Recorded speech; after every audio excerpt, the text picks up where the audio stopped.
सिद्धेभ्यः। जय श्री ओम नमः सिद्धेभ्यः। जय श्री ओम नमः सिद्धेभ्यः। सर्वमंगलमांगल्यं सर्वकल्याणकारकं प्रधानं सर्वधर्माणां जैनं जयतु शासनं। जैनं जयतु शासनं। पंच परमेष्टि भगवान की आचार्य श्री गुरुवर कुंद महाराज की आचार्य श्री गुरुवर विद्यासागर महाराज की हम सभी के आराध परम पूज्य निर्यापक श्रमण जगत पूज मुनि पुंगव सुधा सागर जी महाराज की जय हो। मुनि संघ की जय हो।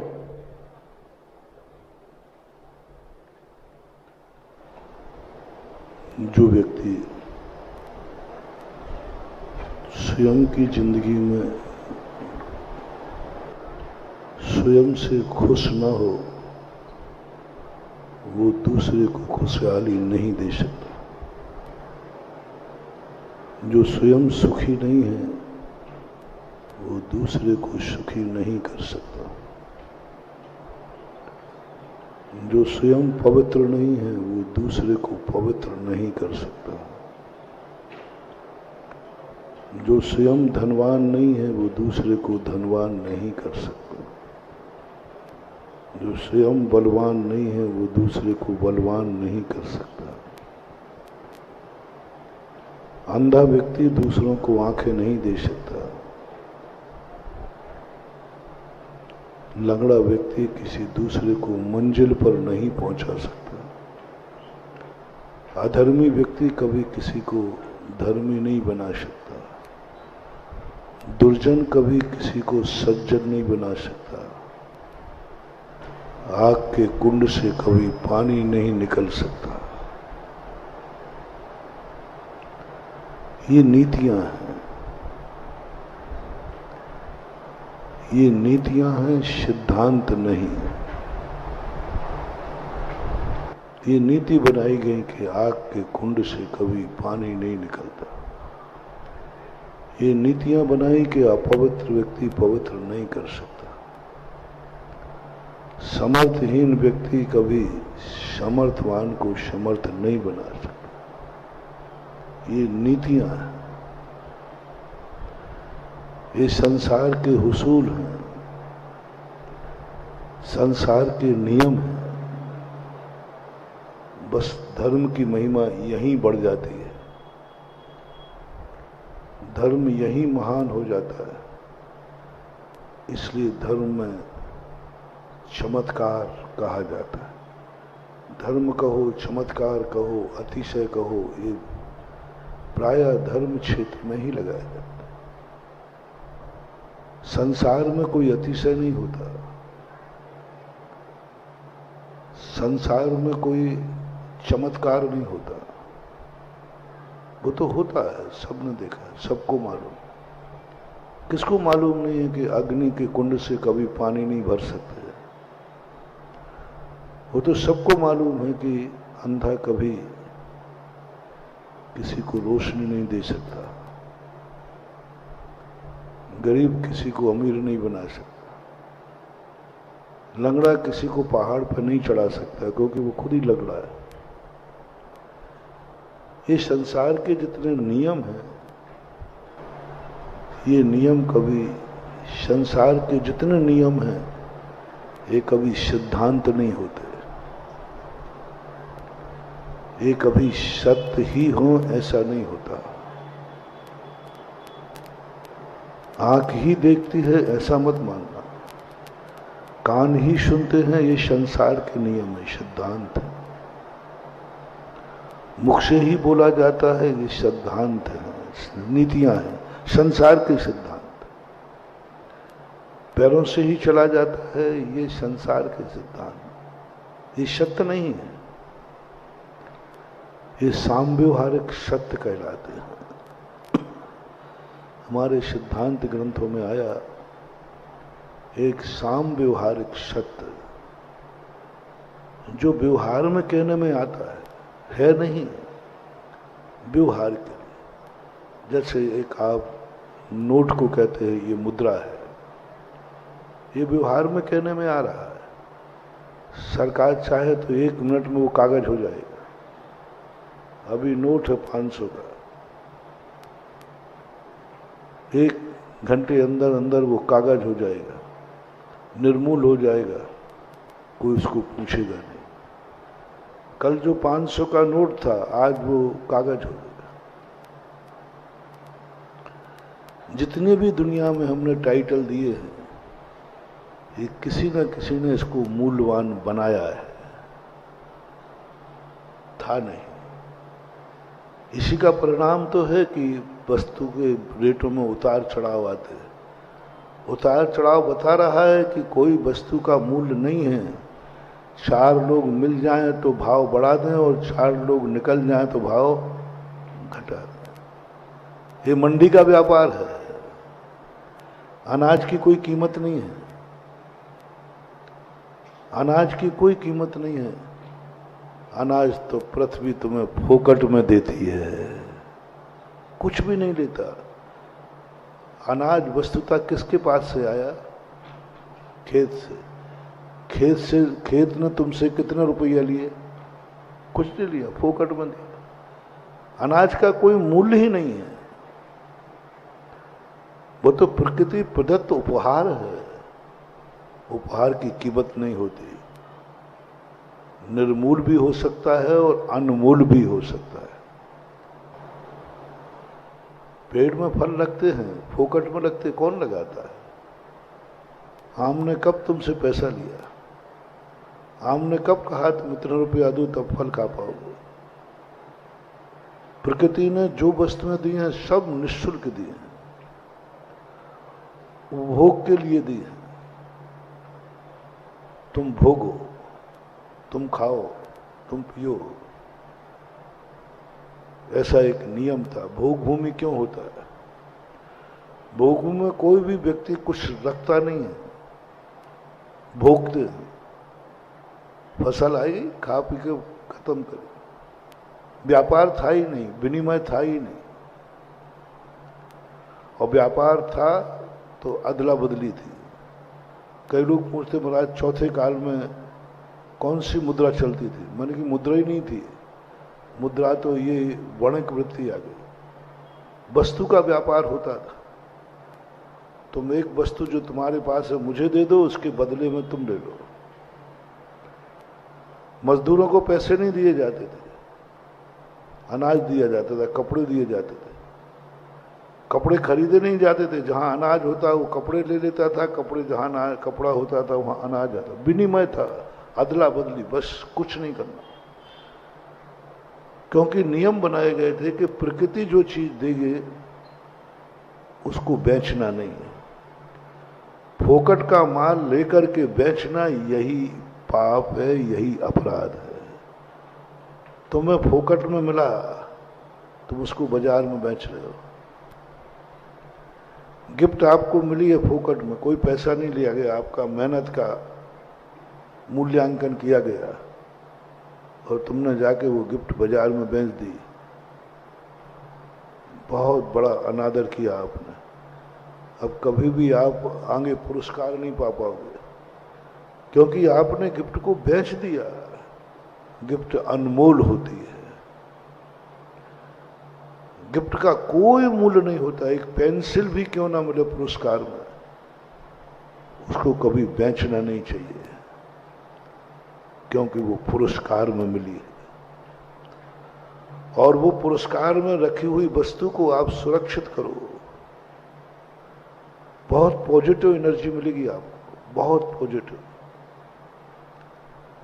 बहुत पॉजिटिव, क्योंकि वो आपको गिफ्ट में मिली है। और वो गिफ्ट में मिली हुई वस्तु को आपने ऊपर रखा है। आप देखना, एक पुरस्कार की वस्तु को आप अपने घर में रख दीजिए, कुछ दिनों के बाद तुम कुछ ऐसा अच्छा काम करोगे कि दूसरा पुरस्कार भी आएगा। आएगा, क्योंकि तुमने पुरस्कार वस्तु को इतना अनमोल कर दिया कि ऊपर सजा के रख दिया। और उससे इतनी पॉजिटिव एनर्जी मिलती है, बहुत ज्यादा। पुरस्कार की वस्तु, भेंट की वस्तु कभी नकारना नहीं, कभी ठुकराना नहीं, कभी बेचना नहीं। ये 3 चीजें ध्यान रखें। जो भी चीज तुम्हें पुरस्कार में मिली हो, चाहे वो मेटल का, तांबे का, कांसे का मॉडल मिला हो, चाहे सोने का, चांदी का मॉडल मिला हो, चाहे कोई भी पुरस्कार मिला हो, उसको सदा अनादर नहीं करना, आदर करना, उसको उच्चासन पर देना, उसको बेचना नहीं, उसकी उपेक्षा नहीं करना। कभी पुरस्कार में ये मत कहना ये कोई चीज है क्या, मैंने इतनी मेहनत की और पुरस्कार में ये छोटी सी चीज दी। कभी मत करना महानुभाव। पुरस्कार को कभी उलाहना मत देना। ये मत सोचना कि ये पुरस्कार कितना छोटा है। इतनी बड़ी मेहनत करके, इतनी मेहनत हमने की और कमेटी ने एक छोटा सा पुरस्कार पकड़ा दिया। नहीं, उसकी वो उलाहना मत देना, उसको फेंकना नहीं, उसको बेचना नहीं। टूट जाए, सड़ जाए, गल जाए, वो बात अलग है। जब तक वो शाबत है, उसको पुरस्कार को पुरस्कार मानो और अपने बेडरूम में रखिए, और अपने बेडरूम में नहीं, डाइनिंग रूम में रखिए। जहां आप कुछ बढ़ना चाहते हैं, आप फैक्ट्री में रखिए। आप पढ़ते हैं तो पढ़ने वाले रूम में रखिए। जहां से आप चाहते हैं कि मैं यहां से इस क्षेत्र में सबसे आगे पहुंचूं, तो आप पुरस्कार की एक वस्तु को उस स्थान पर रख दीजिए। आप पढ़ाई करते हैं, आपको कोई कहीं से पुरस्कार मिला है, पढ़ने वाले रूम में सामने रख दीजिए, जहां आपकी नजर पड़ती हो। आप अप्रत्याशित रूप से आगे बढ़ेंगे और पता चलेगा कि रिजल्ट जब खुलेगा तो 15 अगस्त 26 जनवरी को आप सम्मानित होंगे।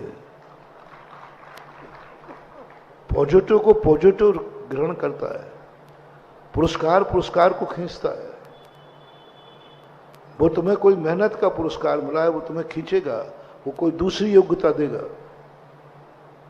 क्योंकि वो जानता है कि इन्होंने मुझे इतना सम्मान दिया है, इज्जत दी है, तो वो अपने पुरस्कार के लिए समाचार भेजेगा, कहीं मत भटकना, इसके पास आना, यहां बहुत सम्मान मिलता है। चक्रवर्ती के पास अक्षय निधियां होते, पर राजा लोग उसे भेंट लाते, तुच्छ भेंट लाते, और चक्रवर्ती उसको ठुकराता नहीं, उसको ग्रहण करता, माथे से लगाता है, हाथ लगाता है, और उसको कहता है इसको खजाने में रखना। अब वो पुरस्कार में जो राजाओं की भेंट आई है, उससे कई गुनी भेंट वो देता है, लेकिन उस भेंट को स्वीकार करता है, शास्त्र में आया, और उस भेंट का आदर करता है। जब भी कोई तुम्हें भेंट मिले उसको नमस्कार करो। एक पेंसिल भी मिली आपको भेंट में, तो पेंसिल को ऐसे माथे से लगा लो, ये उसका रिस्पेक्ट हो। एक व्यक्ति का शायद कभी सुनाया हो, बहुत बड़े आदमी थे, उनके यहाँ शादी हुआ था, लोग व्यवहार लेके जाते हैं, उन्होंने सबसे हाथ जोड़ ले, भैया हम सबसे निवेदन करते हैं आपका व्यवहार आप लोग ले जाए, मैं ग्रहण नहीं करूंगा। कितना सा आएगा व्यवहार? 2 लाख, 5 लाख, 10 लाख, 25 लाख, हम तो 100 करोड़ की शादी कर रहे हैं, करोड़ों की शादी कर रहे, क्या होगा इससे? और फिर ले लो तो सबके हाथ देने और जाना पड़ेगा। उन्होंने कहा, मैं वहीं था, मेरे पास लोग आए, महाराज जी, कई लोग बड़े हताश होकर लौटे, कई लोगों ने उनके यहाँ भोजन ही नहीं किया। उनको बाद में गिफ्ट बांटने की बात आई तो कई लोगों ने गिफ्ट लेने से मना कर दिया। मेरे पास आए, महाराज जी व्यवहार लौटा दिया। मैंने उस सेठ को बुलाया, मैंने कहा कुछ धन का ज्यादा घमंड हो गया है, कुछ धन ज्यादा आ गया तुम्हारे पास, ये व्यवहार है, ये भेंट है। इसे चक्रवर्ती भी नहीं ठुकरा सकता, तुमने कैसे ठुकराया। और जो तुमने भेंट ठुकराई है ना, ये सारी संपत्ति तुम्हारी एक दिन विलय को प्राप्त हो जाएगी। सारी संपत्ति विलय को प्राप्त हो जाएगी और तुम ऐसे कर्जे में डूबोगे कि दूसरे से तुम कर्जा भी मांगोगे तो कोई कर्ज भी नहीं देगा। तुम्हारी रेपुटेशन इतनी फॉल हो जाएगी, इतना तुम गिर जाओगे कि तुम लोन मांगोगे, भाई मुझे ब्याज पे पैसा दे दो, कोई ब्याज पे भी नहीं देगा। कारण ये जो तुमने भेंट ठुकराई है ना, इसका वो दुष्परिणाम होगा, इसका वो दुष्परिणाम होगा, क्योंकि भेंट को तुमने ठुकराया है। उन्होंने सबसे पुनः व्यवहार मंगाया, क्षमा याचना करके मंगाया। अब जितना लौट पाया तो लौटा। मैंने कहा लेकर के बड़े आदर के साथ इसको अपने खजाने में रखना, इनको अपने नोटों के बीच में रखना, इसको खर्च नहीं करना अभी, इसको तुरंत के तुरंत मत लौटाना, इसको तुम अपने पास रखना, तुम्हारी जो कमाई हो उसमें से भेंट देना, बाद में तुम्हें जो करना हो तो करना। ये जो सिद्धांत है हमारा, ये सिद्धांत कोई साधारण सिद्धांत नहीं था, ये है धर्म का सिद्धांत। लेन देन का सिद्धांत सामने वाले ने ये थोड़ी कहा है कि तुम मैं दे रहा हूं तो तुम मुझे भी देने आना। कोई जरूर नहीं, राजा सबके यहां नहीं जा पाता। कुछ लोगों को, बराबरी वालों को जो भेंट दी जाती है उसके बदले में चुकाई जाती है, लेकिन छोटे जो बड़ों को भेंट देते हैं जरूरी नहीं कि बड़े उस भेंट को लौटाए। भेंट को कौन लौटाता है? छोटा आदमी, बराबरी का आदमी। यदि आपके बराबरी में भेंट गई है तो आपको लौटाना पड़ेगी। आपने छोटे को भेंट दी तो छोटे को भेंट लौटाना है, लेकिन बड़ों को जो भेंट दी जाती है वो लौटाई नहीं जाती, जरूरी नहीं। जैसे भगवान को तुम भेंट देते हो, भगवान क्या लौटाते हैं? क्या क्या भेंट में देते हो? अर्घ्य भेंट में लाया हूं, छत्र भेंट में लाया हूं। भगवान रिटर्न नहीं करते क्योंकि बड़े आदमी। गुरु को आज तुम देते हो, गुरु से कोई रिटर्न नहीं करते क्योंकि बड़े आदमी। तुम किसी के यहां भोजन करने जाते हो तो तुम्हारे घर में एक चर्चा होती है, कभी अपन को भी उसको बुलाना है। एक बार मैंने मृत्यु भोज पर मनाही की तो बोले महाराज जी अभी तो नहीं कर पाऊंगा। मैंने क्यों? बोले हमने इतने लोगों को खाया है, इनके सबके दादा बाप मरने पर, तो हमें भी इनको खिलाना पड़ेगा क्योंकि सारे गांव में हमने खाया है और हम नहीं खिलाए। मैंने कहा भैया ये तो फिर कभी बंद हो ही नहीं पाएगा। तो मैंने पूरी समाज को खड़ा किया। मैंने कहा सब समाज वाले एक दूसरे को हाथ जोड़ के कहो, जिन जिन ने मेरे यहाँ खाया है मैं उनको माफ करता हूं और वो मेरे यहां नहीं आएंगे तो मैं बुरा नहीं मानूंगा, गुरु के निर्देश में। नहीं तो एक आवत महाराज जी मैंने उसके यहां खाया है, अब मैं नहीं खिलाऊं, मैं उसके यहां बारात में गया मैं नहीं बुलाऊं। तो फिर मैंने कहा ये तो कभी कभी बंद होने वाला। तो फिर मैंने बुलाया जिसके यहां वो खा के आया था। मैंने कहा भाई तू इसका ऋण वापस कर दे।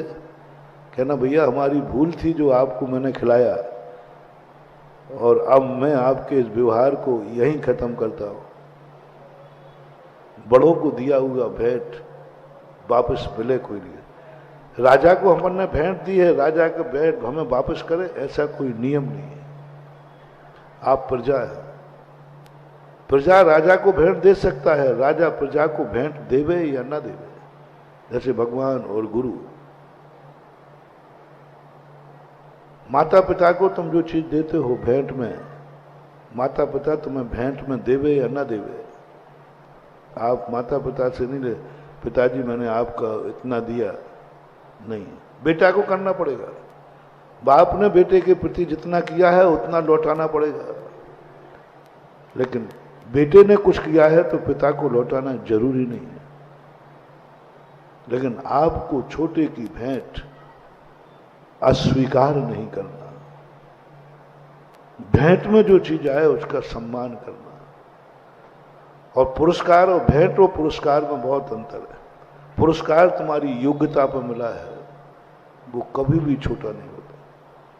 पुरस्कार की चीज घर को सुरक्षित रखना चाहिए, वो तुम्हारे लिए बहुत पॉजिटिव एनर्जी देती है, बहुत पॉजिटिव। कभी तुम्हें यदि डिमोशन होने का समय आए कि मैं लगता है कि मैं अब फेल होने वाला हूं, तो एक दृष्टि जो तुम्हें पुरस्कार मिला हो उसको एक दृष्टि से देख लेना, एक टक अप्रत्याशित चमत्कार होगा। वो पुरस्कार तुम्हें इतनी एनर्जी देगा कि तुम फेल होने वाले थे, पास हो जाओगे।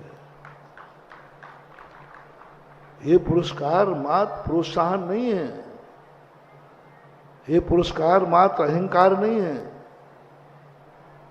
पुरस्कार वास्तुशास्त्र के अनुसार बहुत बड़ी पॉजिटिव एनर्जी का एक बहुत बड़ी शक्ति है।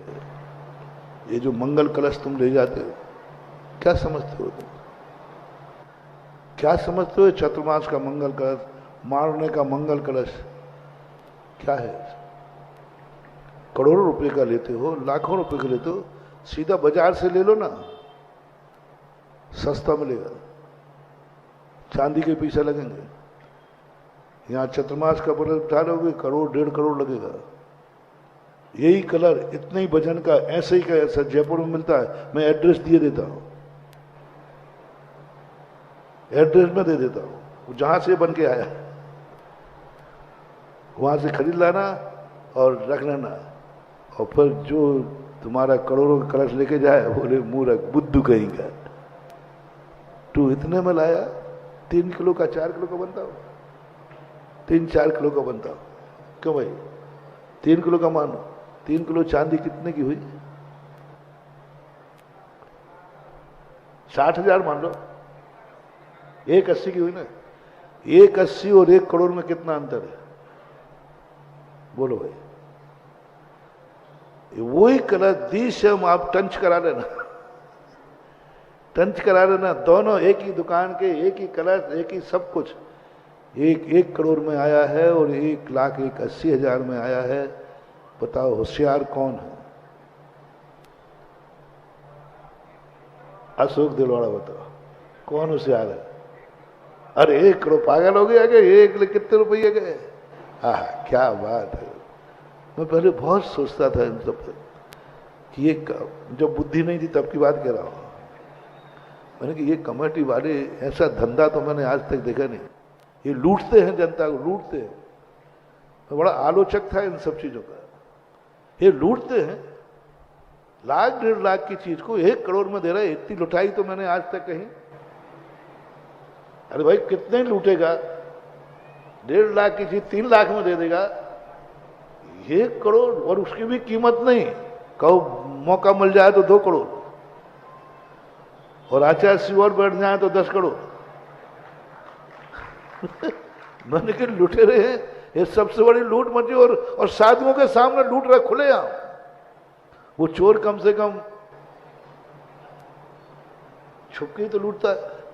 ये स्टेजों पर मंत्रों में तो लूट मची हुई है। महाराज के सामने गुरु बैठा है, फिर भी लुट रहा है। लुटने वाला लुट रहा है, और लूटने वाला वो अभी कसर है 1, 2, 2.5, पौने 3, 99, अभी उसका पेट नहीं भरा, इतना लुटने के बाद भी। मतलब 1-1.25 लाख का, 1.5 लाख का माल और करोड़ों पर पहुंच गया तो भी अभी 3 नहीं हो रहा है जल्दी। मैंने कहा ये क्या मामला है? सरासर एक ईंट, सरासर एक ईंट पीली पन्नी और लाल पन्नी बांध दी, बोले ये 11,000 की सोने की ईंट, और सफेद पन्नी बांध दी तो ये 5,000 की। अरे भाई 2.5 रुपए की ईंट है और पन्नी लगा दो 5-10 पैसा की, और क्या है। वो लपट गई, यानी पीली पन्नी लपट गई तो 11,000, और सफेद लपट गई तो, और पन्नी तो एक सी होती भैया, दोनों के मूल्य एक सही होता है, इतना तो मैं भी जानता हूं, और अंदर भी माल एक सही है। चलो इन लुटेरों को तो मैं मान लूं कि कमेटी वाले तो लुटेरे हैं, लेकिन लुटने वाला मूर्ख है, और लुटने वाला तो ऐसा खुश हो रहा है, और हाथ रुको अभी मैं बैठा हूं। अरे मैंने कही मूर्ख लुट जाएगा, बर्बाद हो जाएगा, कितने कलश चाहिए मैं मंगा देता हूं जयपुर से, सारे रिश्तेदारों को बांटोगे, 1 करोड़ के कलश 50 आए। एक पहली लूट देखी, जो लुटने वाला खुश होता है। आज तक दुनिया में लूटने वाला तो खुश देखा है, लेकिन लुटने वाला कभी कभी नहीं होता। 1 रुपया भी लुट जाए तो खेद हो जाता है। यदि 100 रुपए का नोट भी कोई जेब काट ले ना, तुम्हें कोई फर्क पड़ता है, लेकिन एक जेब काट लिया, 1 मिनट को जो झटका लग ही जाएगा। लेकिन यहां तो ओहो, लुटने वाले नाचते हैं और जानते हैं कि ईंट कितने रुपए की है, और उन्हीं ने पन्नी लपेटी, ये और होता है। जिन्होंने पन्नी लपेटी ना, वो खुद ही ले रहे हैं, साहब एक ही हमारी भी लिख लो। अरे भाई तूने तो पन्नी लपेटी, माल तो दे। बहुत बड़ा मोटिवेशन है महानुभाव। ये रहस्य यदि तुम्हें समझ में आ जाएगा, तुम जिंदगी का बहुत बड़ी अमानत पा जाओगे। सबको मालूम, लेने वाले को मालूम है इसका बाजार मूल्य क्या है, जो ले रहा है वो मालूम, लेकिन इतना आनंदित हो रहा है, नाच रहा है, नाचते आ रहा है, ओहो मुझे मिल गया ये कलश, मुझे मिल गया ये कलश, सबको बधाइयां दे रहे हैं। भाई कितने में मिला? वो तो गली मत रही, बहुत सस्ते में मिल गया। बोले कितने में मिल गया? बोले 1.5 करोड़ में मिल गया। विदेशी व्यक्ति को फोन करना तो बोले, और तुम, वो भक्त क्या कह रहा है? अरे भैया बड़े सस्ते में मिल गया, कोई कंपटीशन वाला नहीं था, नहीं तो आज मिलने की संभावना, लेकिन बड़े सस्ते में मिल गया, बहुत सस्ते में मिल गया, बहुत सस्ते। इससे तो वो विदेशी का दिमाग ठनक जाएगा कि 1-1.5 करोड़ की चीज, 1 लाख की चीज और 1.5 करोड़ में मिल रहा, फिर भी पट्टा क्या कह रहा है? सस्ते में मिल गया, सस्ते में मिल गया। ओह, रहस्य समझो, सस्ते में मिल गया, सस्ते में मिल गया। और मैंने कितने भाग, कितने जन्म जन्म तक पुण्य किए कि ये मुझे मिल गया। बस यहीं से भरता है लक्ष्मी का भंडार। 2 चीजों से भरता है। वस्तु का मूल्य तुम्हें पता है कि वस्तु कितने की है, फिर भी तुम बढ़े जा रहे हो। गोमटेश बाहुबली का अभिषेक हुआ, सबको मालूम।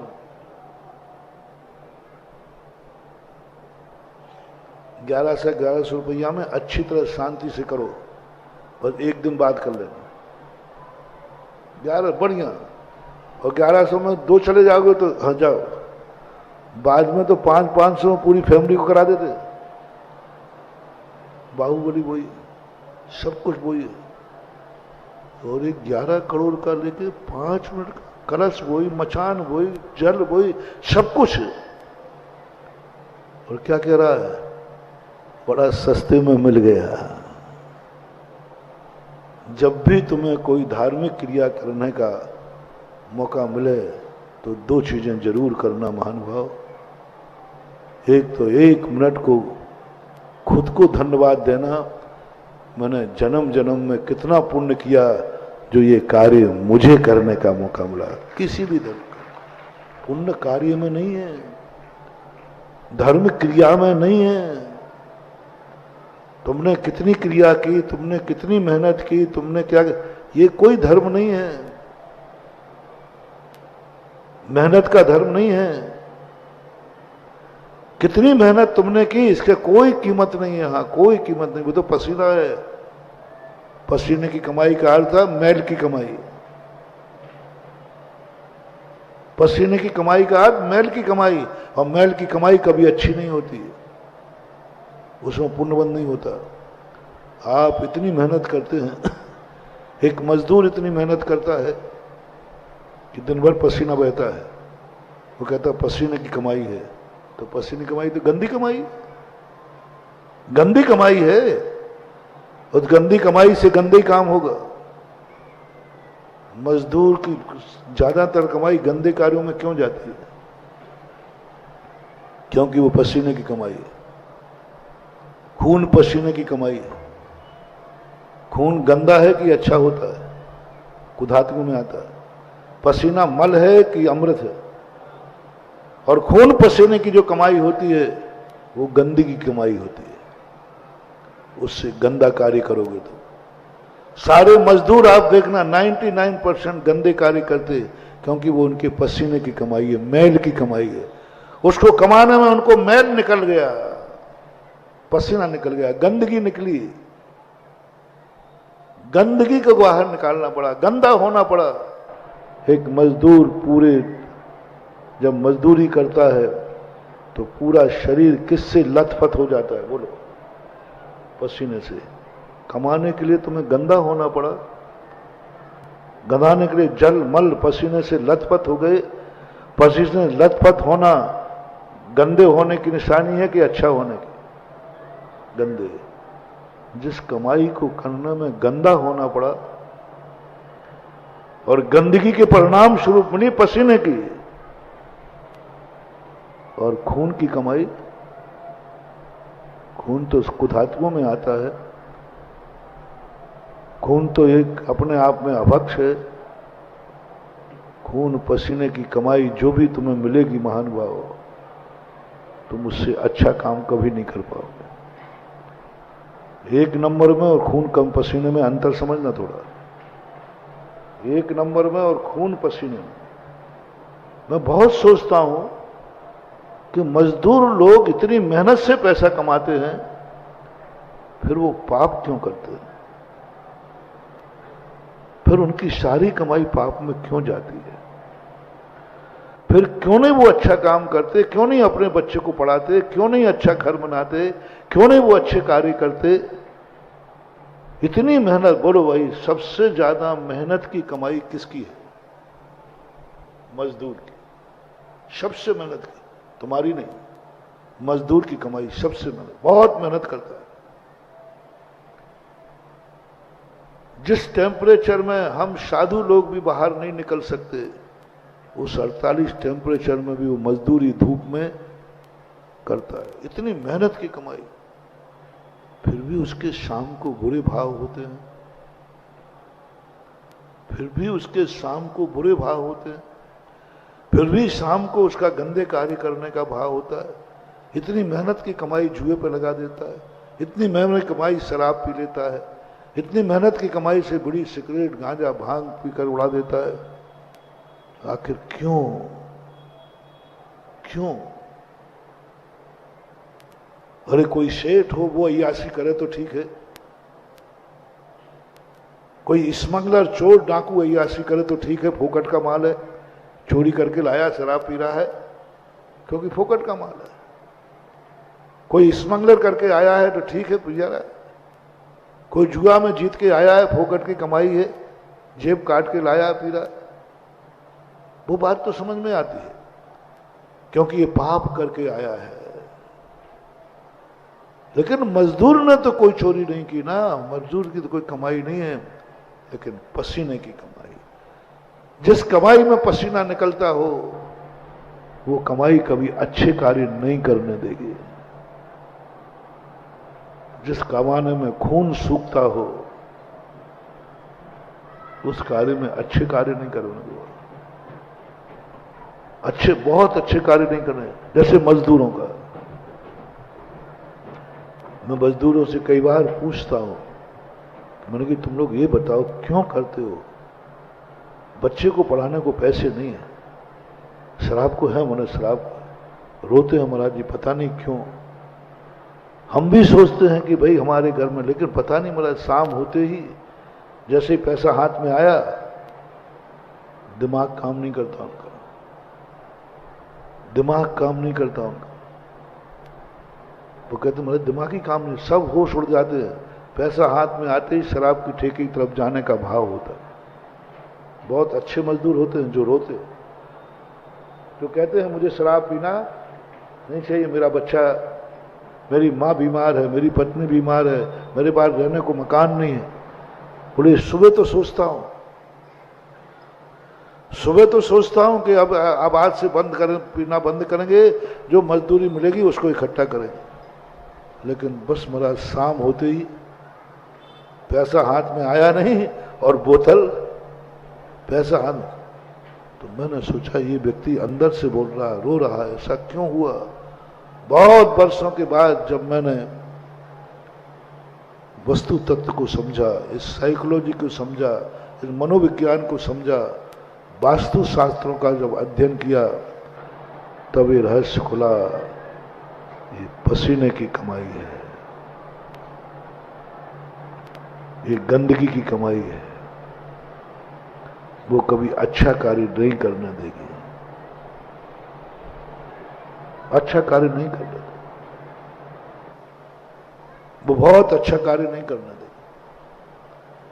नौकरी पेशा वालों की सब कमाई एक नंबर की होती है, नौकरी करने वाले, लेकिन वो कभी बहुत अच्छा बड़ा कार्य करने का भाव नहीं होगा, भाव नहीं। मेहनत की कमाई है। मैं सरकारी कागज से गलत नहीं बोल रहा हूं, मैं अपनी भाषा में बोल रहा हूं। सरकारी कागज से एक नंबर की है, लेकिन उससे अच्छे कार्य करने का भाव नहीं होगा। 100% नहीं लेना, 90% कह रहा हूं।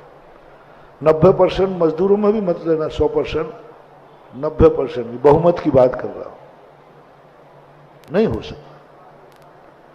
ब्याज पर पैसा लगाने वाले का कभी भी अच्छे कार्य करने का भाव नहीं होगा, और वो भी ब्याज दुखियारों को देने के लिए। दुखी लोगों को ऋण देने वाला व्यक्ति अपनी जिंदगी में कभी सुखी नहीं रहेगा। दुखियारों को देने वाला, ब्याज का पैसा खाने वाला कभी सुखी नहीं रहेगा। गरीबों को, दुखी को देता है, क्योंकि उसकी वर्णना है, मनोविज्ञान बहुत नकारात्मक होगा। तुमने मजबूर व्यक्ति से कमाया है, तुमने रोने वाले से कमाया है, तुमने मजदूरी का फायदा उठाया है। सहायता में और ब्याज में अंतर है। तुम जो ब्याज पे पैसा देते हो सामने वाले के दुख दूर करने के लिए या फिर कमाई के लिए। बहुत सारे साहूकार बैठे यहां, सेठ लोग, ब्याज पे तुम पैसा चलाते हो, तुम्हारा उद्देश्य क्या है? झूठ मत बोलना। नहीं बेचारे हमारे यहां पैसा पड़ा है, गरीब लोग परेशान होते हैं तो उनका काम चलता जाए। भाव भी नहीं आता है। भाव क्या आता है? इसलिए ब्याजखोर व्यक्ति कभी भी अच्छा कार्य नहीं करेगा, कभी अच्छा कार्य नहीं करेगा। ब्याजखोर व्यक्ति ज्यादातर ना तो खाता है, ना पीता है, ना देता है, बस जोड़ जोड़ के मर जाता है। और ऐसी स्थिति सभी तरफ लगा लेना। अब कौन सा पैसा पुण्य में जाएगा? कि मैंने पहले ही कह दिया, क्रिया में धर्म नहीं है। तुम्हें उस कार्य करते समय कितनी खुशी हो रही है। लो मजदूर को भी कराऊं अच्छा कार्य। बहुत मजेदार प्रसंग है, कल से छिड़ा हुआ है। मजदूर अच्छा कार्य करेगा, गारंटी मेरी है। पर वो जो मजदूरी पे गया है, उस मजदूरी के कार्य करते समय उसको खुशी हो रही है या मजबूरी में कर रहा है? बस इतना सा पूछना है। खुशी हो रही है, अभाग्य मेरे, मुझे ये सेवा करने का मौका मिला। घंटे ड्यूटी देता हूं, 10 घंटे 12 घंटे ड्यूटी देता हूं, भाव वो है आनंद। एक दिन आलोक मोदी बोले महाराज जी नौकरी तो कर रहा हो, बड़ी खुशी से आशीर्वाद लिया, बड़ी खुशी से। बोले महाराज मालूम मेरी मास्टरी देवगढ़ में है। तो मैंने फायदा क्या? अरे वैसे सालों में नहीं जाता था, प्रतिदिन शांतिनाथ भगवान का दर्शन होता है। वो नौकरी का सवाल नहीं है, सवाल देवगढ़ में मेरी नौकरी है, इस बहाने कम से कम भगवान का दर्शन होता है। अवभाग्य मान करके, एक ऐसे परिणाम मान करके। ऐसे उसने कह दिया कि महाराज मैं तो अवभाग्य है मेरे। फिर मैंने कहा चलो ये भाग्य तो ठीक है, ये बार बार पोछा लगाना। बोले महाराज देखो आप मुझे अभिषेक करने दोगे भगवान का? मैंने कहा नहीं, माली तो नहीं करेगा, आप अभिषेक करने नहीं दोगे ना।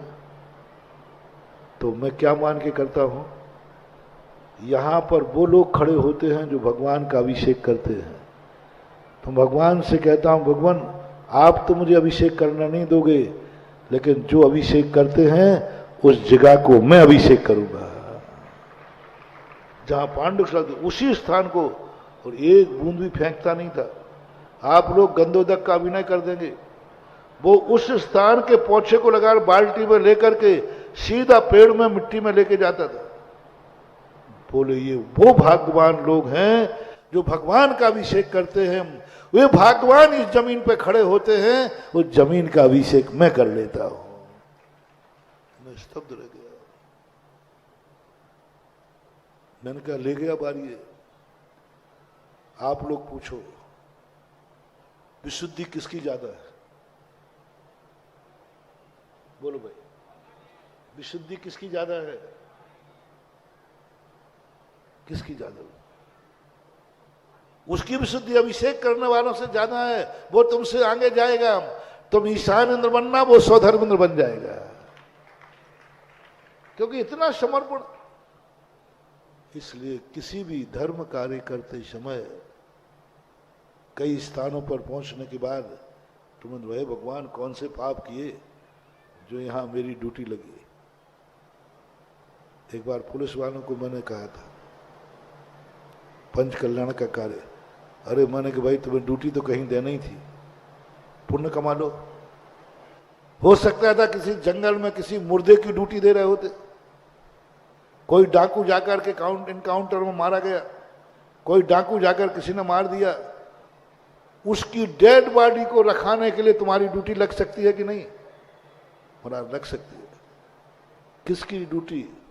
पापी की डेड बॉडी की रक्षा के लिए तुम्हारी ड्यूटी लगी, पापी के पोस्टमार्टम के लिए तुम्हें भेजा। तुम इतना मान लो मेरे कितने अवभाग्य हैं कि मेरी ड्यूटी महाराज के पास लगी है। मेरे कितने भाग्य हैं मेरी ड्यूटी पंचकल्याणक में लगी है, जहां कोई पापी नहीं है, धर्म हो रहा है। ड्यूटी तो करना ही है, बस इतना मानना है कि मेरे अवभाग्य हैं कि मेरी ड्यूटी यहां लगी। वैसे तो मैं प्रवचन सुन नहीं पाता, इस बहाने प्रवचन सुन लेता हूं। वैसे तो मैं महाराज के दर्शन कर नहीं पाता, इस बहाने दर्शन हो जाते हैं। बस अवभाग्य मानना है। इन कैमरामैन वाले जो ये लाइव चला रहे ना, मैंने एक दिन कहा था इनसे, मैंने कहा देखो रे सौभाग्यशालियों, वीडियो तो तुम्हें बनानी ही थी, लेकिन किसी गार्डन में लैला मजनू की बना रहे होते, क्या वही हंस क्यों गए? मैंने कोई गलत बोल दिया क्या? वो भी बनवाते हैं कि नहीं? किसी बारात में जाकर वीडियो बना रहे होते, किसी मस्तानों की वीडियो बना रहे होते, और तुम्हारे कितने भाग्य हैं कि तुम महाराज के प्रवचन की वीडियो बना रहे हो। वैसे तो तुम प्रवचन सुन नहीं सकते थे, कम से कम कर्म के मारे तो प्रवचन सुन रहे हो। कम से कम कोई एक शब्द तो पड़ रहा है कान में। पूरे 1.5 घंटे के प्रवचन में यदि एक वाक्य भी तुम्हारे कान में समझ में आ गया तो तुम इतना ही कह दो, मैंने मेरी वीडियो बनाना तो मेरी किस्मत में लिखा था, लेकिन मेरे कितने भाग्य हैं कि मैं महाराज की फोटो बना रहा हूं। देख के तो बनाओगे, उसमें क्या दिख रहा था? लैला मजनू। और अब क्या दिख रहा है भाई? बोल दे भाई, जल्दी बोल। मैं दिख रहा हूं कि नहीं? महाराज दिख रहे हैं। आंखें देख भी रही हैं तो एक पवित्र आत्मा को देख रही हैं, आंखें देख भी रही हैं तो एक मुनिराज को देख रही हैं, आंखें देख रही हैं तो पंचकर्मा को देख रही है। मैंने कितना पुण्य किया प्रभु, आपने बुला लिया ना पास। अच्छा, मैंने कोई गड़बड़ किया था इसलिए तुमने मजदूर बनाया, लेकिन कभी तुमने मैंने अच्छा भी किया होगा इसलिए पास बुला लिया। गड़बड़ किया था इसलिए मजदूर बनना पड़ा, लेकिन कुछ अच्छा किया था तो मूर्ति बनाने को। कुछ गड़बड़ किया था तो नौकरी करना पड़ी, लेकिन अच्छा हुआ कि मेरी ड्यूटी इस धर्म कार्य में लग गई। ये जो आनंद की उमंग है, ये है पुण्य, ये है पवित्र पुण्य। ये पुण्य जब भी उदय में आएगा तुमसे पाप नहीं कराएगा, क्योंकि सातिशय पुण्य है, सातिशय। और सातिशय पुण्य कभी गलत कार्यों में नहीं जाएगा, कभी तुम्हारे गलत कार्य करने के भाव नहीं आएंगे। बस तुम्हारे लिए एक मानना है, अवभाग्य। कल भी मैंने कहा था, तुमने मन पाया है तो बोलो कितने खुश हो तुम अपने मन से, और मन तुमसे कितना खुश है। आंखें पाई हैं, इसको पाकर तुम कितने खुश हो, और आंखें कितनी खुश हैं। कान तुमसे कितने खुश हैं, और कान से तुम कितने खुश हो। कितना भाग्य तुम्हारा। भारत में जन्म लिया है, बहुत लेंगे, लेकिन आनंद कितना है ये बताओ। अगली बार भी तुम्हारा भारत में जन्म होगा कि नहीं? मैं कोई सर्वज्ञ नहीं हूं, लेकिन मैं जो कहता हूं वो सर्वज्ञ से भी पूछ लेना, वो भी यही कहेंगे।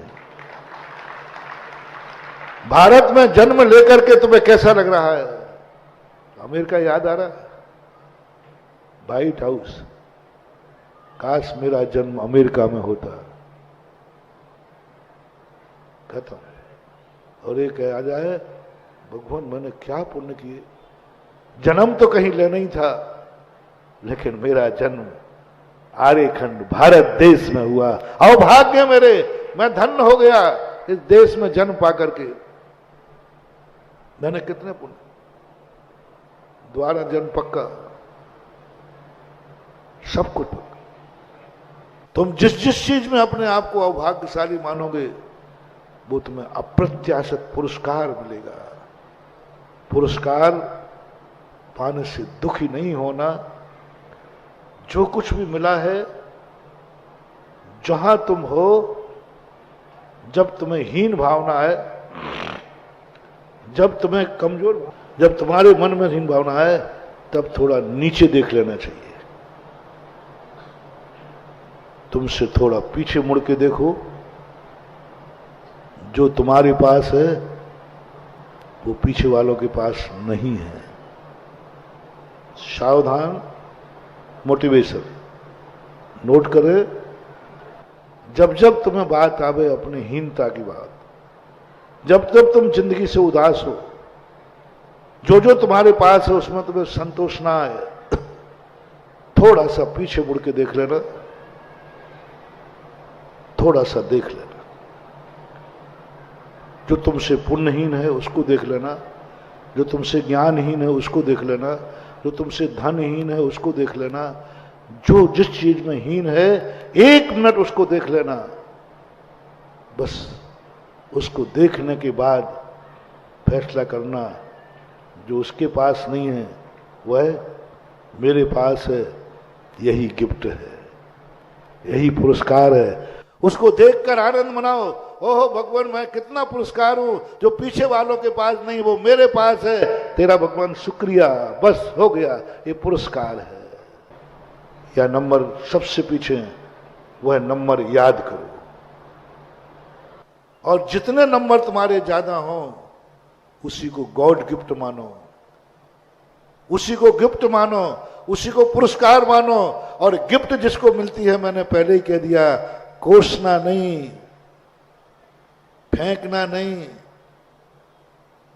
आनंद मनाना, मैं उससे आगे हूं। आनंद मनाना गॉड गिफ्ट, गॉड गिफ्ट है। मेरे पास घास की रोटी है, नाच। दिवाली के बोले क्यों नाच रहा है, बोले गॉड गिफ्ट है, पीछे वाले के पास वो भी नहीं है, बस थैंक्स, धन्यवाद, नाच, नाच के खा वो सूखी की रोटी। अगली दिवाली पर मिठाई के साथ रोटी होगी, नाच। गॉड गिफ्ट को कभी बुरा नहीं मानना। गिफ्ट के संबंध में समय आपका हो गया है। अपन बहुत बड़ी चीजों को लेके चले हैं, अवभाग्य, धन्य भाग। जिंदगी कैसे जी रहे हो तुम? पसीने से कुछ नहीं होने वाला, पसीना बहाओगे, मेहनत खूब करोगे, कुछ नहीं होने वाला। अवभाग्य, जो भी तुम कार्य कर रहे हो वो गिफ्ट कैसे बने, आज का होमवर्क है। जो भी तुम कार्य कर रहे हो उसे तुम्हें भगवान की गिफ्ट मानना है, कुदरत की गिफ्ट मानना है, किस्मत की गिफ्ट मानना है। और गिफ्ट को मान करके क्या करना है, गिफ्ट में दुख नहीं मनाना, गिफ्ट में क्या मनाना, हर्ष, और उसको अनमोल कर देना, उसको वेलकम कर देना। मेरे पास एक गिफ्ट है। बोले क्या गिफ्ट है, बोले घास की रोटी है, दिखाना ये गिफ्ट है मेरे पास, ये मेरे पास गिफ्ट है, कुदरत ने दी है, किस्मत ने दी है, जो पीछे वाले के पास नहीं है। ऐसा आनंद, ऐसी आनंद की अनुभूति। और वो ध्यान है तुम्हें कौन सा? 3 व्यक्ति जो मूर्ति बना रहे हैं, तुम्हारी जिंदगी को उसमें है। करम फोड़ रहा हूं महाराज, करम फोड़, बाल बच्चे पाल रहा हूं। और तीसरे ने क्या कहा था, कमाई करने जाओ तुम, बोलो क्या कर रहे हो, अरे महाराज करम फोड़ रहा हूं।